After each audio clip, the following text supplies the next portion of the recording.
Well, good afternoon. It's Friday, June the 19th, 2020. I'm right here, a location where this used to be the Bates loaders. I put some photos at the beginning of the video, I think, and you'll probably see what used to be the coal loaders. We're on this jetty over here. At this point. At one point you could walk around here. I'll just show you the state of disrepair now. As you can see, the only access is from the other side there. So this is Wimborne Quay. What's happening right now is the Port of Blyth have took over, I believe the Banks organisation or the Banks company took over most of the land that the British coal had. So this was Bates colliery site, and basically here would be coal departure location.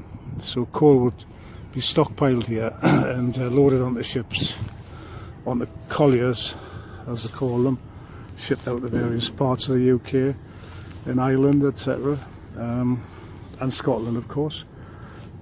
Two big coal loaders on here. You can see the photos. They were removed. Now you can see oil pipes, basically diesel oil pipes, which have been installed here, and you've got the tanks over there.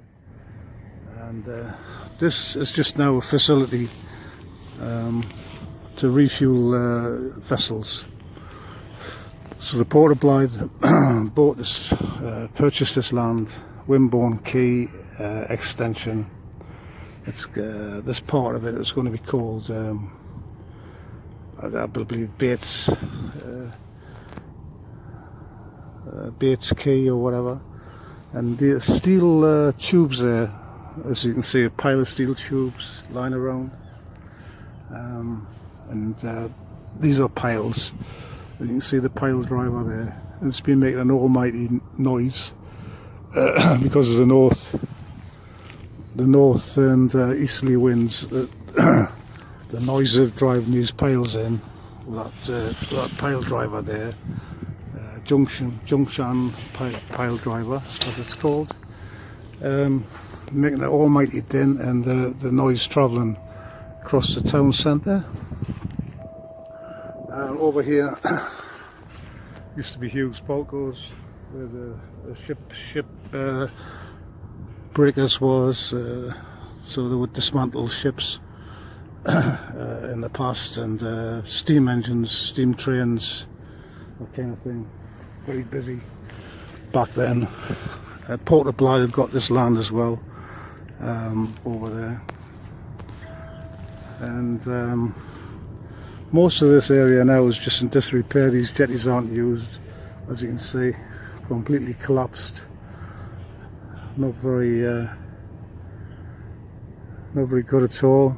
So they're not used. Don't know what this plan is here. I mean, this land, part of the river, I'm not sure who this belongs to and who's responsible. Here's some more steel piles, as you can see here. We're driving these steel piles in, so obviously they're going to build something on here that is going to need some substantial weight, substantial foundations, etc. And some large infill stone there. You can see some of the old railway sleepers and stuff from the days of the colliery.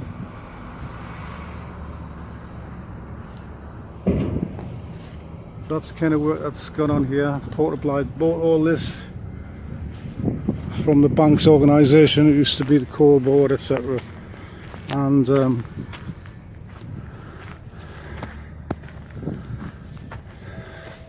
will be development. As far as I know, it's all connected with renewables and renewable energy, and that's the future. And it'll be to store various equipment and things like that. It'll be associated with the renewables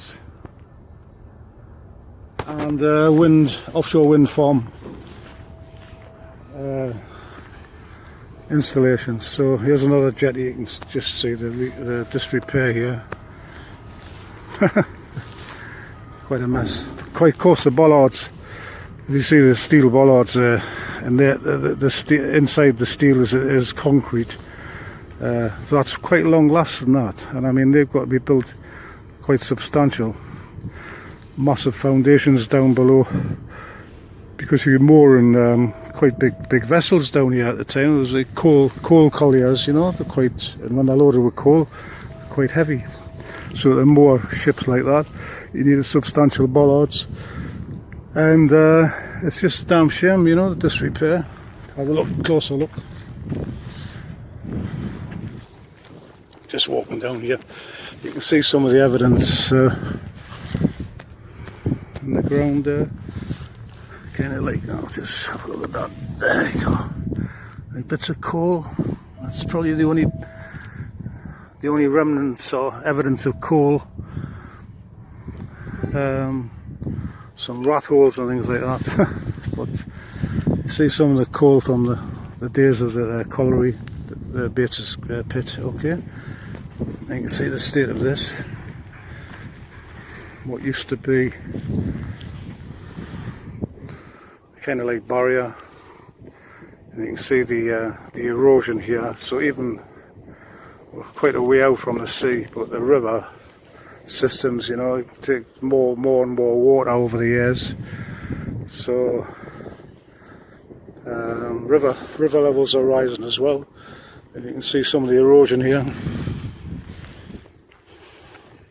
So when you get big spring tides, various kind of wind conditions can bring the river levels quite up here, quite high, and it's quite loose stuff, this, you see.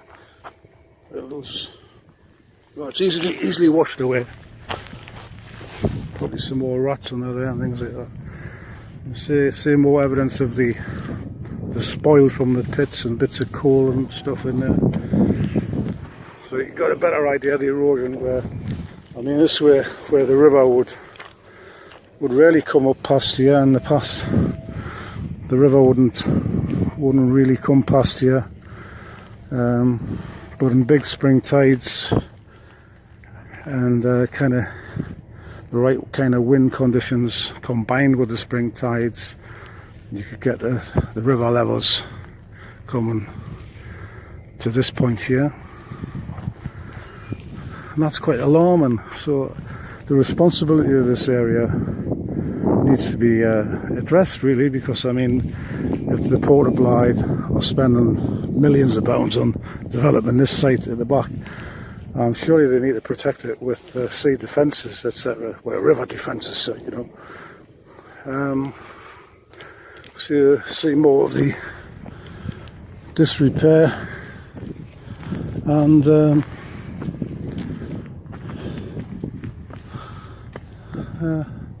so you see these bollards are built very, very strong. Of course, the surrounding timbers and things like that, they've rotted. The vertical supports, they're quite decent timber, that stuff. So that's a bit different. So I'm not sure what's going to happen. See some more of the erosion over there. And a closer look at where, I'll just zoom in, and where Hughes Balco's site was. Now again the Port of Blyth.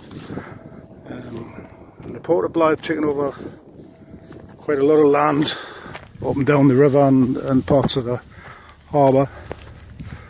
The public don't have access to a lot of sites now. We used to be able to walk around here. I mean, me personally, yes, as a youth and teenager, this would be my playground, and we would basically walk from the ferry landing, that area of Wimborne Quay where the Golden Fleece pub was, all the way around underneath the coal loaders, walk around here, explore these jetties, play on these jetties, sometimes have a bit, you know, fishing and things like that. Try we used to catch eels, and you know, it's quite a lot of fish up here. Don't forget, a lot of organic material went into the river, so that attracted a lot of fish. Bioorganic material, I mean, you know, raw sewage. Anyway, motorbikes, yeah, we would ride motorbikes up down here, and you could actually go all the way up here, you know, as far as Blyth. That's my bike over there, and closer look at some of the erosion and some of the spoil there from Bates's colliery. This other jetty, this one here, that would normally be used for the ash barge. That ship was called a Surf-on, and Blyth power station would dispose a lot of its ash out at sea, and that vessel would be moored here when not in use. It was quite close to the ash dock, which is over there. You can see there's a water tank on stilts there. That's about the area of the ash dock. They're busy over there, of course, widening, deepening the ash dock. Again, that's going to be developed for an energy park. So as you can see, some of the erosion again. Quite shocking, the amount of erosion and the way the rivers are rising when we do have spring tides. You can see some of the debris here, seaweed and stuff, gets washed in, and you can see where the actual river levels have been. I think it was the beast from the east caused the major problems you know, around here. So the beast from the east and the surge of the water could bring that level of water from the river up to about here, you know. So you can see how close it was here, look. And that's quite astounding. And why they're not doing anything about, like, building these river defences a bit higher, you know. Nothing's been touched here. See remnants of bits of coal and stuff here. Now you see how the river is actually very, very close to the fencing here, and the Port of Blyth's acquisition of this land. The fuel tanks again, as I mentioned before, the 3 fuel tanks which can carry through pipelines along to the site over there where the coal loaders were. So that's the ship filling point, and to protect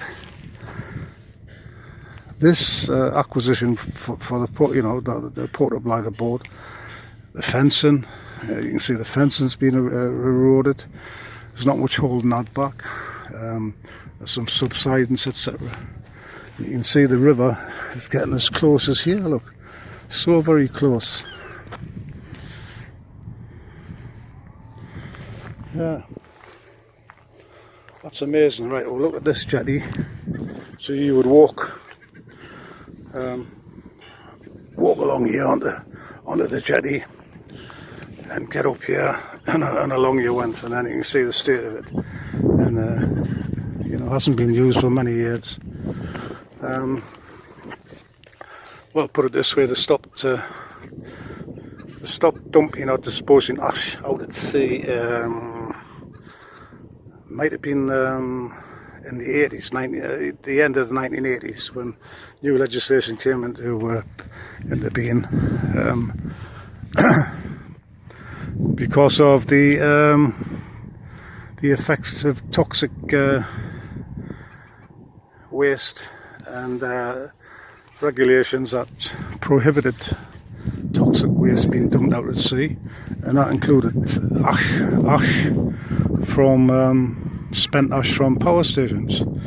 So I'm sure that was about the end of 1980, you know, around about 1988, somewhere around about then.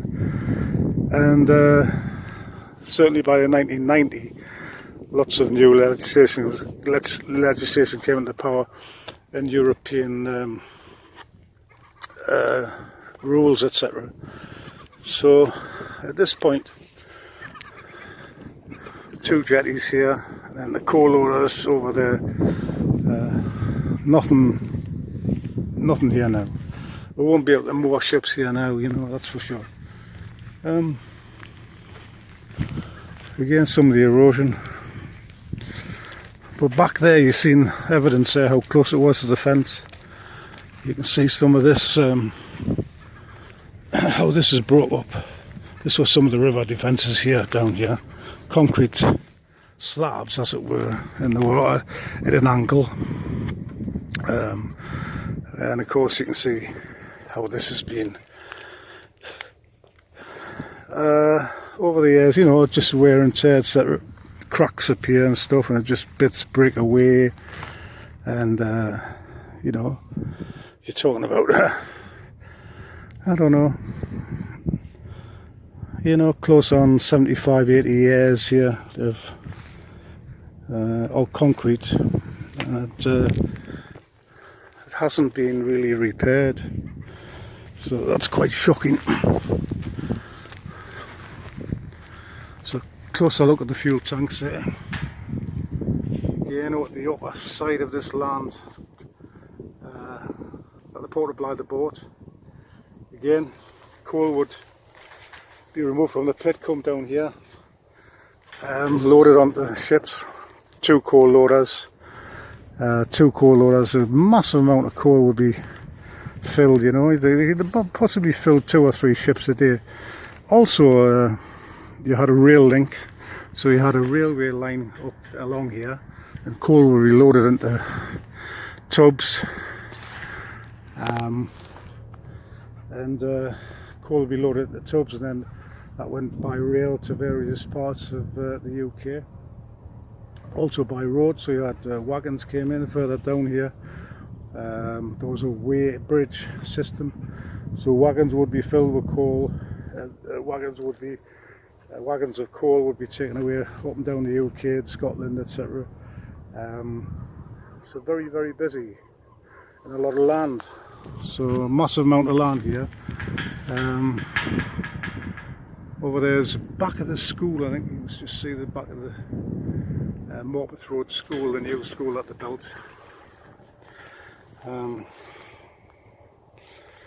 Okay, back down here, and see some of the damage there. Now down here you can see some of that water, some activity down there. You'd be wondering, asking a question, well, what is that? My God, what is it? I don't know what kind of tree here. There's a strange place for a tree to go, but anyway, quite a hardy tree. You can hear this. Now you'll be guessing, well, what is this?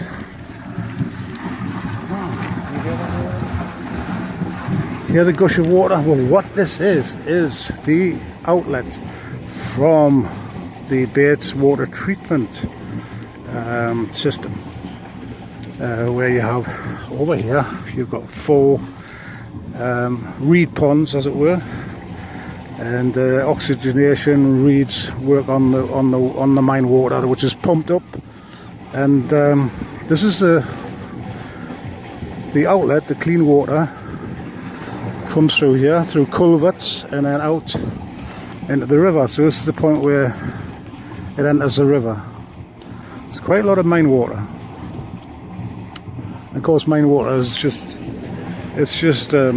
rainwater, which finds its way down through the groundwater into the mine shafts, etc. But that can mix with groundwater and find its way into reservoirs, etc. Not that we have many reservoirs around here, so that's what this is. And at this point I think I'll just switch off and say bye for now.